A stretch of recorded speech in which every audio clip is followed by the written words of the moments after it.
నీ గెలుపులు తెలుసు, నీ ఓటాలు తెలుసు, నీ ఏడుపు తెలుసు, నవ్వు తెలుసు, కష్టాలు తెలుసు, కన్నీళ్లు తెలుసు, అవమానం తెలుసు, ఘనత తెలుసు, రహస్యమందు నువ్వు చేసే ప్రార్థన తెలుసు, రహస్యమందు నువ్వు ఏడ్చే ఏడుపు తెలుసు.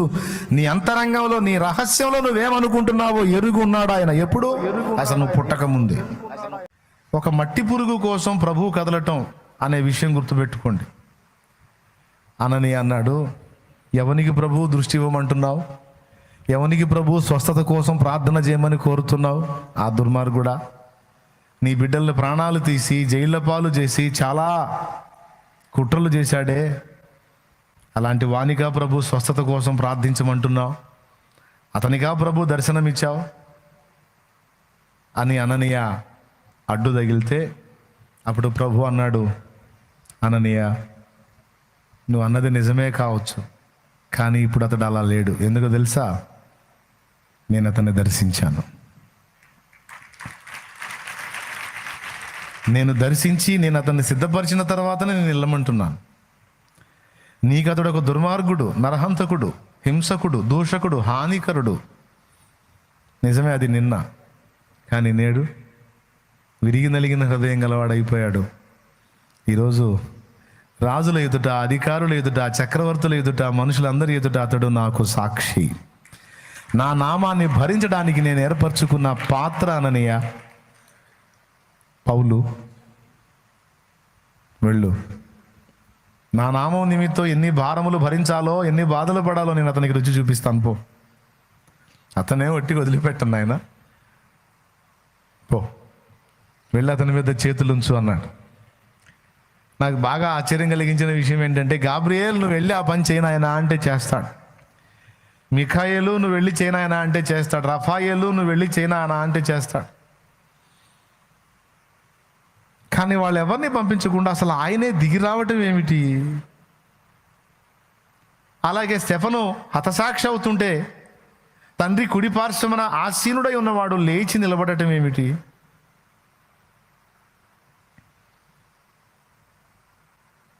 అసలు ఆయన అలా స్పందించాల్సినంత అవసరం ఏంటి? ఆయన ఎక్కడ, మనం ఎక్కడ, మన స్థాయి ఎక్కడ, ఆయన స్థాయి ఎక్కడ? కానీ ఆయన హృదయంలో మనల్ని ఎంత ప్రేమిస్తాడండి, ఎంత గౌరవిస్తాడండి యేసయ్య. నాకు తెలిసి పౌలు ప్రార్థన చేసుకుంటాడు, నాయనా నన్ను దర్శించావు, నా మనోనేత్రాలు వెలిగించావు, తరువాతి కర్తవ్యం నాకు బోధించడానికి ఎవరున్నారు ప్రభు? నన్ను దర్శించినట్టే ఆ వ్యక్తిని కూడా దర్శించి, ఎవరి ద్వారా నాకు కంప్లీట్గా సత్యం బోధపడుతుందో, ఎవరి ద్వారా నేను స్వస్థత పొందుతానో, దయచేసి నాయన నువ్వే ఈ కార్యం జరిగించమని నా ప్రభువుకి విన్నవించుకొని ఉండొచ్చు పౌలు. ఆయన ప్రార్థన విని ఏ దూతనో పంపకుండా డైరెక్ట్గా ప్రభువే దిగొచ్చాడు. దర్శనమందు ప్రభు అతన్ని అననీయ అననీయ అని పిలిచాట. అంటే మనం రిక్వెస్ట్ చేస్తే, మనం కోరుకుంటే, మనం ప్రార్థన చేస్తే మన కోసం డైరెక్ట్గా ఆయనే దిగి వస్తాడు అనేది నువ్వు నమ్మలేకపోయినా అది ఒక నగ్న సత్యం. నిజమే, నీ రేంజ్ ఎక్కడ, ఆయన రేంజ్ ఎక్కడ? ఆయన రేంజ్ ఎక్కడ, నీ రేంజ్ ఎక్కడ? నిజమే, నువ్వు అనుకున్న తలంపు కరెక్టే. కానీ ఆయన రేంజ్ ఆకాశ మహాకాశాలు పట్టజాలని దేవుడు, కెరూబులు, శరాబులు, దూతల, మహాదూతల మధ్య మహిమ పొందే దేవుడు, డౌట్ లేదు. కానీ అంత గొప్పవాడైనా ఆయన మీ నాన్న, ఆయన మీ నాన్న, ఆయన మా నాన్న, మన నాన్న.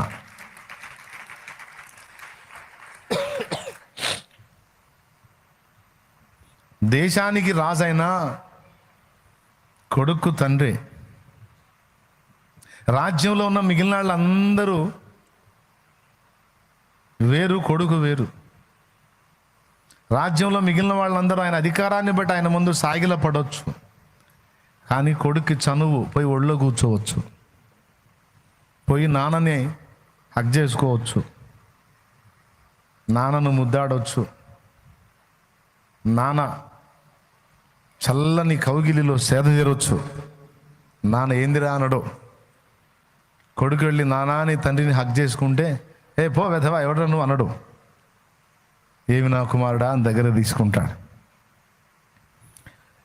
గుండె చెదిరిన వేళ నానా అని పోయి హగ్ చేసుకుంటే గద్దించడు. భయపడకు బిడ్డ, ధైర్యంగా ఉండు, నేను ఉన్నాను కదా, ఎందుకు భయపడతావని నిన్ను హక్కున చేర్చుకుంటాడు ఆయన. దేవుడు మనల్ని కుమారులనగా కుమార్తెలనగా చూచుచున్నాడు. ఆయన మనల్ని ప్రేమిస్తున్నాడు. ప్రభు నువ్వు రిక్వెస్ట్ చేస్తే నీకోసం ఆయనే దిగి వచ్చి, ఇప్పుడు సౌలు సామాన్యుడే, అననీయ సామాన్యుడే, వీళ్ళేం పెద్ద దేవుడి కంటే గొప్పోళ్ళ. కానీ ఆ సౌలు అడిగాడని ఈయన పోయి అననీయని రిక్వెస్ట్ చేసి ఒక మాట అంటాడండి. అక్కడ ఏమంటాడంటే, ఇదిగో అతడు ప్రార్థన చేయుచున్నాడు అంటాడు. ప్రార్థన చేస్తే దిగొస్తావా? ప్రార్థన చేస్తే ఇంక రాకుండా ఉండలేవా? ప్రార్థన చేస్తే కదిలిపోతావా? నేను అడిగితే ఆగవన్నమాట. అవుననే చెప్తున్నాడు ప్రభు. ఎందుకు వచ్చావు నాయన, నువ్వే దిగొచ్చావు అంటే ఏం చేద్దాం నాయన? ఆయన ప్రార్థన చేస్తున్నాడు. నా బిడ్డ మొర్ర విని నేను ఎట్లా మౌనంగా ఉండేది? నా బిడ్డ ఆర్తధ్వని విని నేను ఎలాగా ప్రశాంతంగా ఉండేది? వాని ప్రార్థనకి ఇప్పుడు జవాబు ఇవ్వాలి. అననీయ నువ్వు వెళ్ళు అని రిక్వెస్ట్ చేసుకుంటున్నాడండి. అననీయని స్వస్థపరిచే దేవుడు అననీయనా ప్రభువా? కానీ స్వస్థత ఇవ్వడానికి, తరువాతి కర్తవ్యం బోధించడానికి సౌలు విషయంలో దేవుడు కొంతమందిని వాడుకున్నాడు. మొదటివాడు అననీయ అయితే రెండవ వాడు బర్నబా. దేవునికి స్తోత్రం కలుగునుగాక. మొదటివాడు అననీయ అయితే రెండవ వాడు బర్నబా. సరే, బర్నబాని తర్వాత ధ్యానిద్దాం, బర్నబా సంగతి ఏందో. ఇప్పుడు అననీయ విషయంలోకి వచ్చేటప్పటికి అతడు ప్రార్థన చేస్తున్నాడు. నువ్వు వెళ్ళి అతని మీద చేతులు ఉంచు, నేను స్వస్థపరుస్తాను అన్నాడు. కొర్నేలికి ప్రత్యక్షమయ్యేమో పేతుని పిలిపించమన్నాడు. అన్నాడా?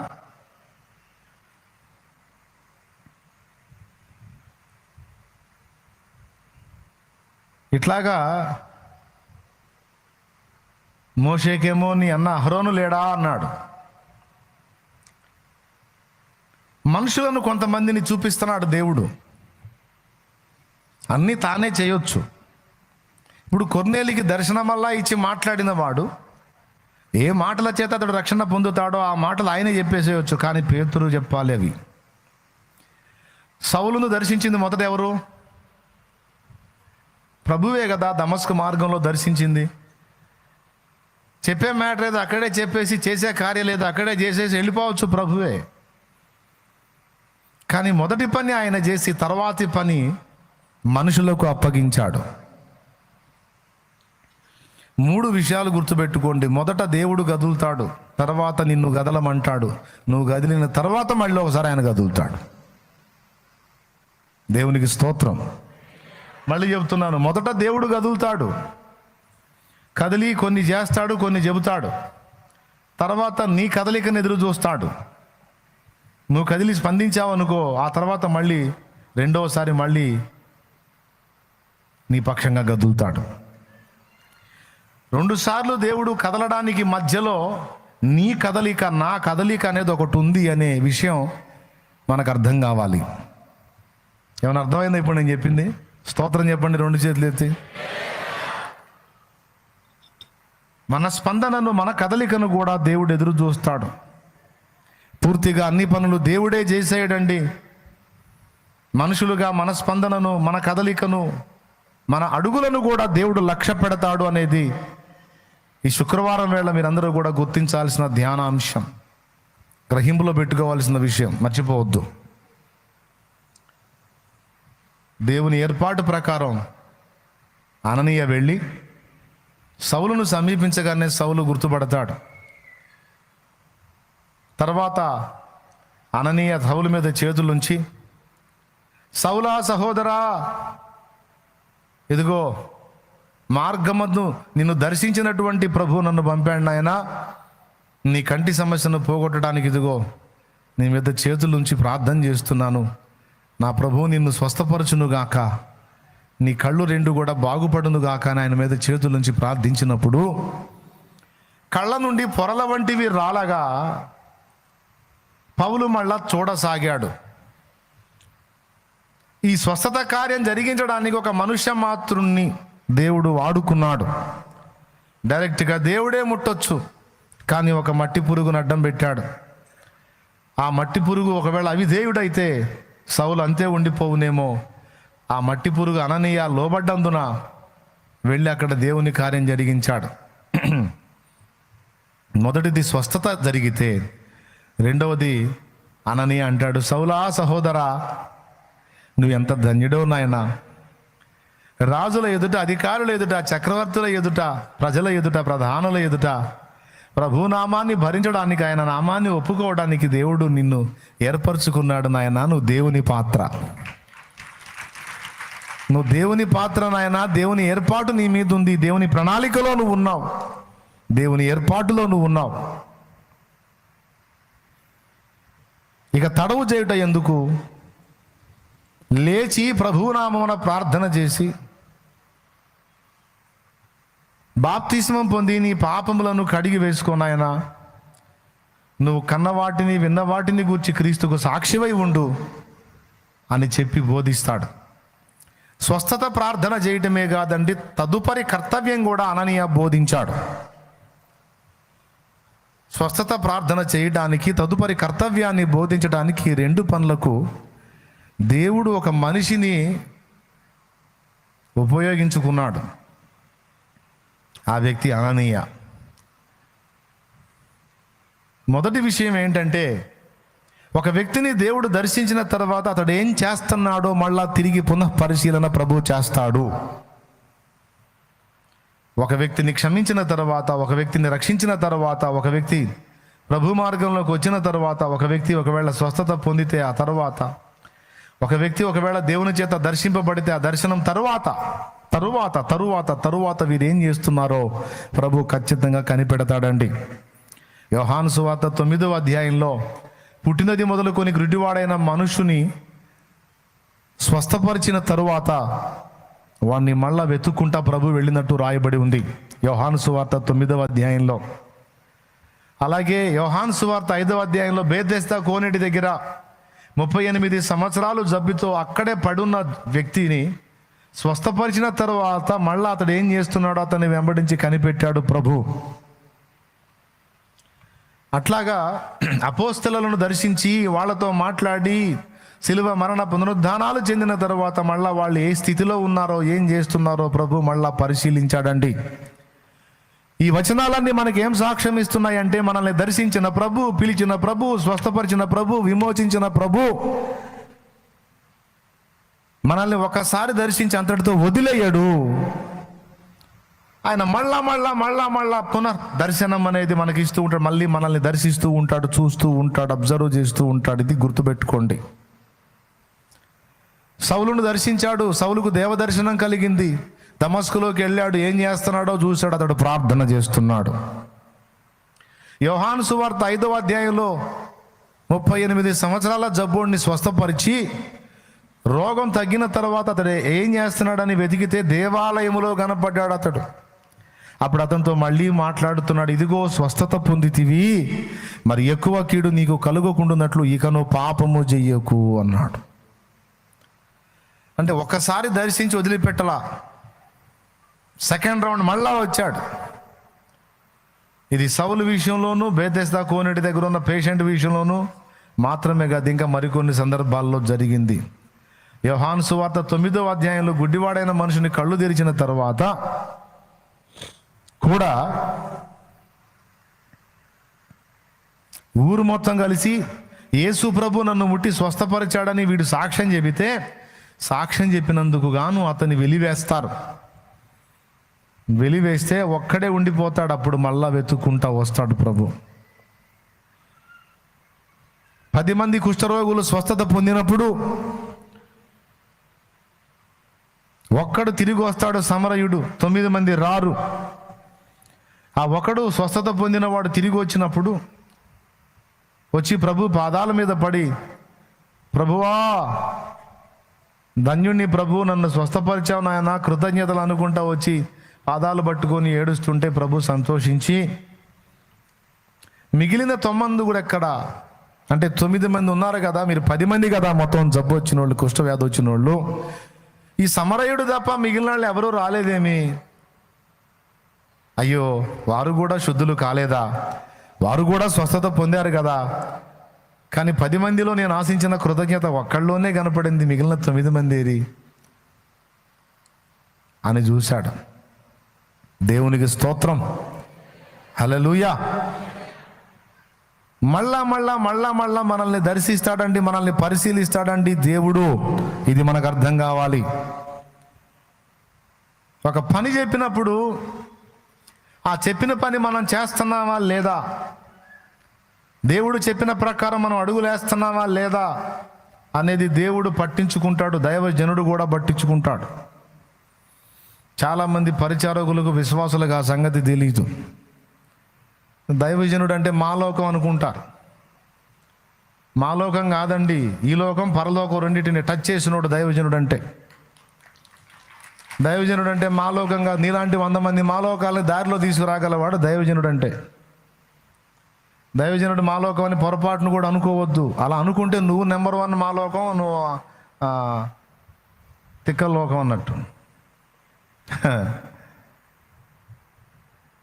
దేవుని కృపను బట్టి నేను కూడా కొంతమందికి కొన్ని పనులు అప్పచెప్పి ఏం ఎరగనట్టే ఉంటాను నేను. వాళ్ళు అనుకుంటారు నేను మర్చిపోయానని.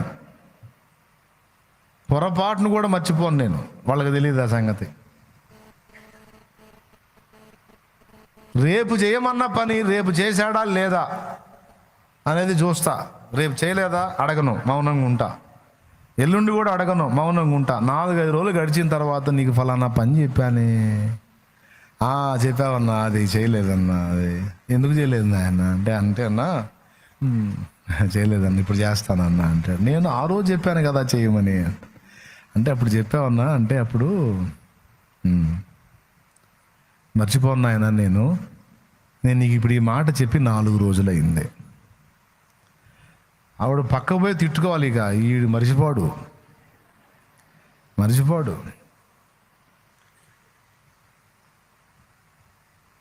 ఎట్లా మర్చిపోతానండి? ఎలీషా దగ్గర ఉన్నాడు ఒకడు శిష్యుడు, తిక్కల శిష్యుడు గెహజీ.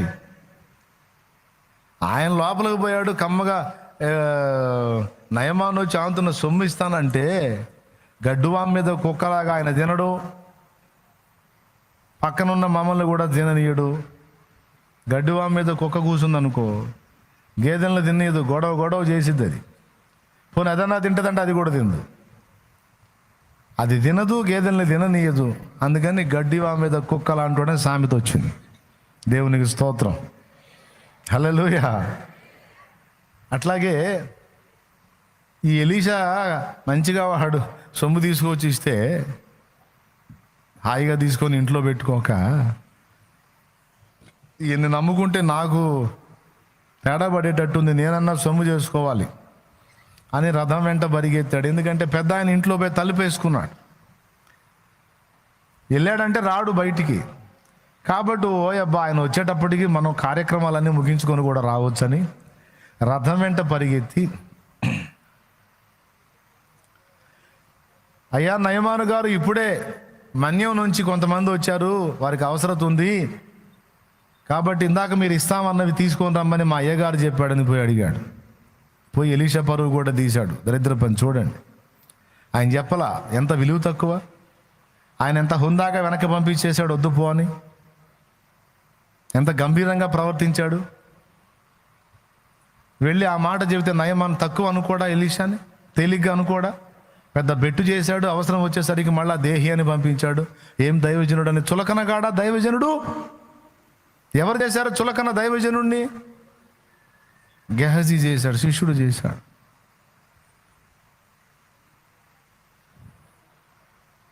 అనుకున్నాడు అయ్యగారు బయటకు వచ్చేటప్పటికి చాలా టైం పట్టిద్ది, ఈ సొమ్మంతా మనం దాచిపెట్టుకొని కూడా రావచ్చు అని మొత్తం వైనం చేసుకొని ఏమి ఎరగనట్టు వచ్చి బయట నిలబడ్డాడు. ఆయన ఆ కార్యక్రమాన్ని అంతా ముగించుకొని వచ్చి నిలబడితే అప్పుడు డోర్ తీసి వచ్చాడు బయటికి. గెహజీ, ఎక్కడికి వెళ్ళావు నాయనా అన్నాడు. నేను ఎక్కడికి వెళ్ళాను గురువు గారు, నేను ఎక్కడికి వెళ్ళలేదు, ఇక్కడే ఉన్నానండి. మీరు ఇందాక లోపలికి వెళ్ళిన దగ్గర నుంచి అప్పటిదాకా ఇక్కడే ఉన్నాను. అవునా? నువ్వు ఆ నయమాను రథం వెంట పరుగెత్తుతున్నప్పుడు నా మనస్సు నీతో కూడా రాలేదా?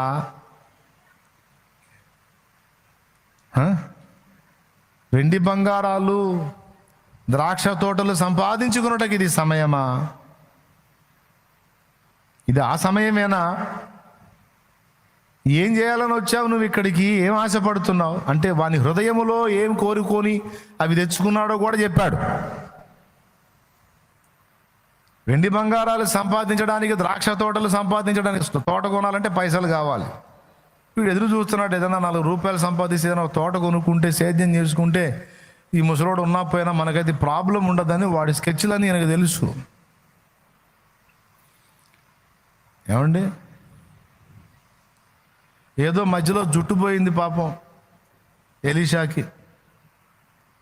ఏమండి, జుట్టు పోయి పాపం ఆయన కొంచెం అదో రకంగా కనపడుతుంటే తిక్కలోడు అనుకున్నాడు. ఒరే తిక్కలోడు కాదురా, డేంజర్. దేవునికి స్తోత్రం కలుగును గాక. ఎంత ప్రమాదం అంటే, నువ్వు ఎక్కడికి పోతున్నావో నీ వెంట తన మనస్సును పంపగలడు. నీ హృదయ అంతరంగములో నీవేమి తలంచుకొనుచున్నావో దాన్ని కూడా బయటకు తీసి చెప్పగలడు. రహస్యములు నెరిగిన వాడు. అక్కడ నడవు మన కథలు. దైవజనుడు అంటే కొంతమంది చాలా తేలిగ్గా ఆలోచిస్తారండి. దైవజనుడు కూడా దేవుడు ఆ కృపను ఇస్తాడు. నేను కొన్ని పనులు చెప్తా కొంతమందికి. కొంతమంది ఎంత తెలివి అంటే నేను చూసినప్పుడు చేస్తారు, నేను చూడనప్పుడు షో చేస్తారు. అది కూడా తెలుసు నాకు. అయితే నేను ఒక పని చేస్తా. ఏదన్నా ఒక పని నేను చెప్పినప్పుడు చెయ్యకపోతే వాళ్ళనేమి నిందించను, కానీ వాళ్ళు వదిలేసిన ఆ పని నేనే పోయి చేసుకుంటా. నీకు అంత మించిన శిక్ష ఇంకొకటి లేదు. వాడికి మైండ్ ఉంటే, మనస్సాక్షి ఉంటే, సిగ్గు శరం అనేది వాడికి ఉంటే ఇక వాడికి అంతకు మించిన శిక్ష ఇంకొకటి లేదు. గద్దిస్తే అది వేరు, కానీ గద్దించను. వాడు చెయ్యని పని నేను పోయి చేస్తా. చెప్పిన పని వాడు చేశాడా లేదా చూస్తా. అలా చూస్తానని వాడు అనుకోడు, ఆమె అనుకోదు, కానీ చూస్తా.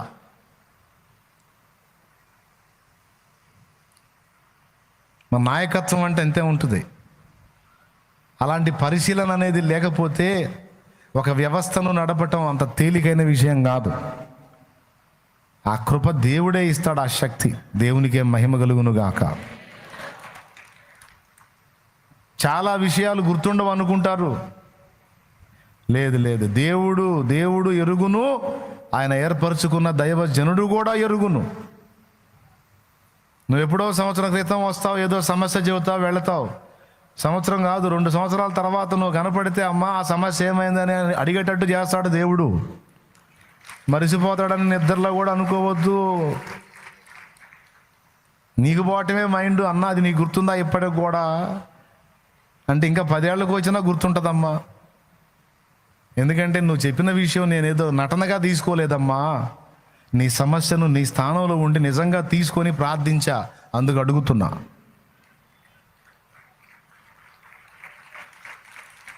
ఏమండి,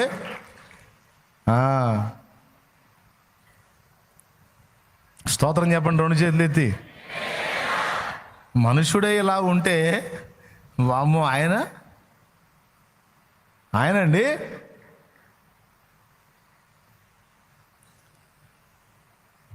ఎదుటి వాళ్ళ నటనను మనుషుడే గుర్తుపట్టగలిగితే మరి దేవుడు.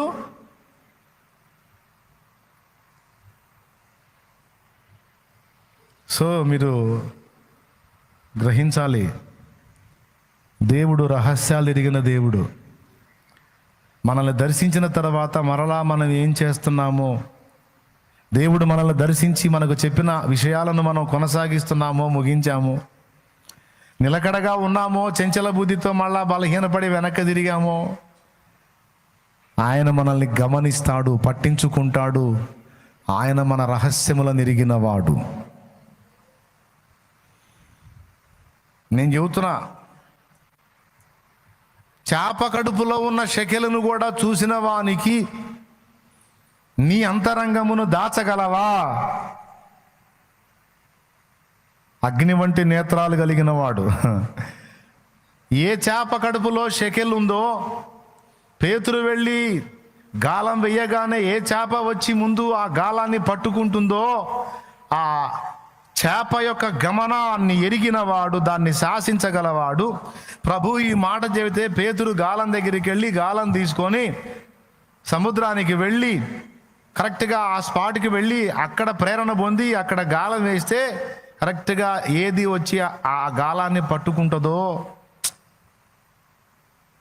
కొద్దిగా కొంచెం లోతుగా ఆలోచిస్తే మైండ్ పోయే సంగతి అది. ఓకే, స్తోత్రం చెప్పమా, గట్టిగా చెప్పురా. కానీ చేశాడు. చేప కడుపులో రహస్యాన్ని ఎరిగిన వాడు నీ నా అంతరంగాలోని రహస్యాన్ని ఎరగడా? ఎరుగును, తెలుసు. అసలు ఎంత వింతైన విషయం అంటే, ఇప్పుడేదో మనం పుట్టినప్పుడు తెలియటం కాదు, నియమింపబడిన దినములలో ఒక్క దినము కూడా కాక మునిపే మన టోటల్ జీవితం మొత్తాన్ని గ్రంథస్థం చేసి పెట్టేశాడు ఆయన. నీ గెలుపులు తెలుసు, నీ ఓటాలు తెలుసు, నీ ఏడుపు తెలుసు, నవ్వు తెలుసు, కష్టాలు తెలుసు, కన్నీళ్లు తెలుసు, అవమానం తెలుసు, ఘనత తెలుసు, రహస్యమందు నువ్వు చేసే ప్రార్థన తెలుసు, రహస్యమందు నువ్వు ఏడ్చే ఏడుపు తెలుసు. నీ అంతరంగంలో, నీ రహస్యంలో నువ్వేమనుకుంటున్నావో ఎరుగు ఉన్నాడు ఆయన. ఎప్పుడు? అసలు నువ్వు పుట్టక ముందే.